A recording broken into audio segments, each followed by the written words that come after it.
ചെറിയൊരു കുഞ്ഞു കാന്താരി തൈയിലും പച്ചമുളക് തൈയിലും ഒക്കെ നിറയെ പൂക്കാനും കായ്ക്കാനും പറ്റിയ ഒരു വളമാണ് ഞാനിന്ന് പരിചയപ്പെടുത്താൻ പോകുന്നത്. അതിനായിട്ട് പഴങ്കഞ്ഞി വെള്ളം എടുത്തിട്ടുണ്ട്. പഴങ്കഞ്ഞി വെള്ളം, തലേന്നത്തെ കഞ്ഞിയുടെ വെള്ളം എടുത്ത് ആ കഞ്ഞി വെള്ളം പിറ്റേ ദിവസമായപ്പം അതിനകത്തോട്ട് 1 സ്പൂൺ മഞ്ഞൾപ്പൊടി ഇട്ട് കൊടുത്ത്, പിന്നെ കുറച്ച് തലേന്ന് ദിവസം ഉണ്ടാക്കിയ ദോശയുടെ മിച്ചം വന്ന മാവായിരുന്നു, അതിൽ ഒരു തവി മാവ് ഞാൻ ഒഴിച്ചു കൊടുത്തിട്ടുണ്ട്.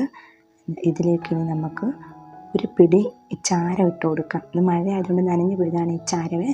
കുറച്ച് ചാരം നമുക്ക് നന്നായിട്ടൊന്ന് കലക്കി കൊടുക്കാം. ഒരു പിടി ചാരം മതിയാവും. അതിലേക്കൊന്ന് ചേർത്ത് നന്നായിട്ടൊന്ന് ഇളക്കി യോജിപ്പിക്കാം. എന്നിട്ട് ഇതിലേക്ക് നമുക്ക് ആവശ്യത്തിന് 1 കപ്പ് വെള്ളം ഒഴിച്ചു കൊടുത്തിട്ടുണ്ട്. നന്നായിട്ടെല്ലാം കൂടെ ഒന്ന് ഇളക്കി യോജിപ്പിച്ചിട്ടുണ്ട്. ഇത് നമുക്കിനി ചുവട്ടിലൊന്ന് ഒഴിച്ചു കൊടുക്കാം. ഇതൊരു ചെറിയ കാന്താരി തൈയാണ്, കുഞ്ഞൊരു കാന്താരി തൈയാണ്. പക്ഷെ അതിനകത്ത് അത്യാവശ്യം കാന്താരി നമുക്ക് ആവശ്യമുള്ള ചമ്മന്തി അരയ്ക്കാനും അത്യാവശ്യം മീൻ പറ്റിക്കാനും ഒക്കെ ആയിട്ടുള്ള അത്യാവശ്യം കാന്താരി നമുക്ക് ഇതിനകത്ത് നിന്ന് കിട്ടുന്നുണ്ട്. നിറച്ച് പൂത്തിട്ടുണ്ട് ഇത് നിറയെ. ഇതിലേക്ക് നമുക്ക് ഇനി ചുവട്ടിലേക്ക് ഇത് നമുക്ക് ഈ വളം ഒഴിച്ചു കൊടുക്കാം. ഇത് നമുക്കൊരു മാസത്തിൽ 1 തവണ മറ്റും ഒഴിച്ചു കൊടുത്താൽ മതി. ഇതിൻ്റെ കൂടെ എനിക്കൊരു നീലക്കാന്താരിയുണ്ട്, ഒരു പച്ചക്കാന്താരിയും ഉണ്ട്, ഒരു ചെറിയൊരു നീലക്കാന്താരിയും ഉണ്ട്.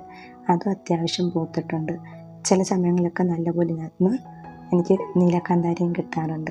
ഇതിന് ഞാൻ വേറെ ഒന്നും ചെയ്യത്തില്ല. ഇതിന് ചെയ്ത് കൊടുക്കുന്ന ഇതാണ്: പഴങ്കഞ്ഞി വെള്ളം പുളിപ്പിച്ച് അതിലേക്ക് 1 സ്പൂൺ മഞ്ഞൾപ്പൊടി ഇട്ട് 1 പൊടി ചാരം ഇട്ട് കൊടുത്ത് 1 തവി ദോശമാവും കൂടി നന്നായിട്ട് മിക്സ് ചെയ്ത് 1 കപ്പ് വെള്ളവും ഒഴിച്ച് യോജിപ്പിച്ച് ഇതിൻ്റെ ചുവട്ടിൽ നമുക്ക് നന്നായിട്ട് ഒഴിച്ചു കൊടുക്കാം. ഒരു മാസത്തിൽ 1 തവണ ഇങ്ങനെ ചെയ്താൽ നന്നായിട്ട് ചെറുപ്പത്തിൽ തന്നെ കാന്താരി പൂക്കുകയും കായ്ക്കുകയും ചെയ്യും. ഇത് പച്ചമുളകിന് ഒഴിച്ചു കൊടുക്കാം. നല്ലൊരു വളമാണിത്. എല്ലാവരും ഒന്ന് പരീക്ഷിച്ച് നോക്കണം. എന്നിട്ട് അതിൻ്റെ അഭിപ്രായം നിങ്ങൾ അറിയിക്കണേ.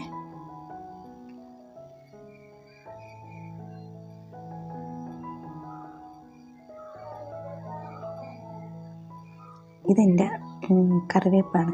നിറയെ കറിവേപ്പുണ്ട് ഇവിടെ. എല്ലാം നന്നായിട്ട് തഴച്ചിട്ടാണ് നിൽക്കുന്നത്.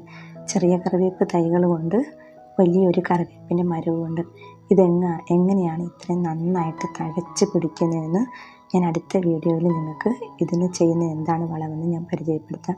ഇത് ഞാൻ നമ്മുടെ കറിക്ക് അത്യാവശ്യത്തിനായിട്ട് ഞാനിന്ന് പൊടിച്ചെടുത്ത കറിവേപ്പിലയാണ്. എല്ലാവർക്കും വീഡിയോ ഇഷ്ടമായെങ്കിൽ നിങ്ങൾ ലൈക്കും കമൻറ്റും ഷെയറും ചെയ്യണം. ഒന്ന് സബ്സ്ക്രൈബ് ചെയ്ത് സപ്പോർട്ട് ചെയ്യണേ.